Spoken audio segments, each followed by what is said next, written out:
nangyari sa ating buhay, basta sa Panginoon pa rin tayo nakatuon. Sa Panginoon pa rin tayo nakalapit sa lahat ng ating mga pangangailangan.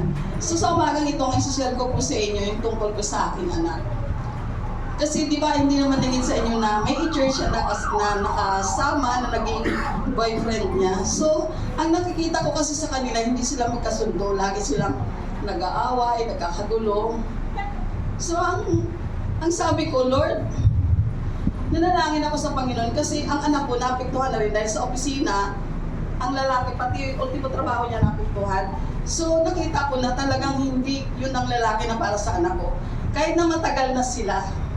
So, nanalangin ako sa Panginoon na sabi ko, Lord, kung itong lalaki na ito ay para talaga sa anak ko, Lord, ikaw ang gumawa ng paraan o kalooban ng mangyayari mo sa buhay ng dalawang batang ito. So, ang panalangin ko, hindi naman doon sa paghiwalayin ko sila eh. Ang kalooban niya ang mangyayari sa dalawang bata. So, ang nangyari, nung time na yun, sinabi ko rin sa kanya, kasi sinabi ko ang kalooban niya mangyari.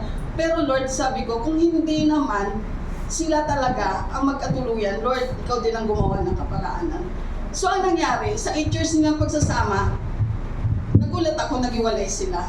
So, biro mo katagal din ng mag-boyfriend, pero talaga ang Panginoon gumawa ng kaparaanan para magkahiwalay sila. So, ngayon, ang pinaka-ano ko ngayon, ibig sabihin ng pinaka-ano ko ngayon na ito, ako nagpatotoo. Kasi nanalangin ako uli sa Lord. Nabigyan siya uli na ang lalaki na para naman sa kanya.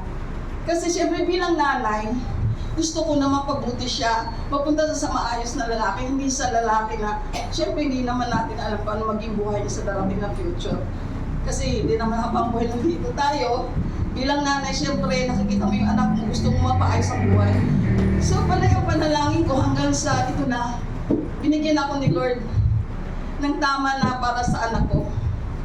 Nakakilala si Jill ng isang lalaki na dati sa Capso nagtatrabaho pa. Dating nag-graduation ng engineering. Civil engineer siya sa Capso. Ngayon, nag-approach siya ng Dubai. So, inad niya si Jill, tapos dahil doon sa isang friend, tapos nagka-chat sila hanggang sa nag-video call na sila.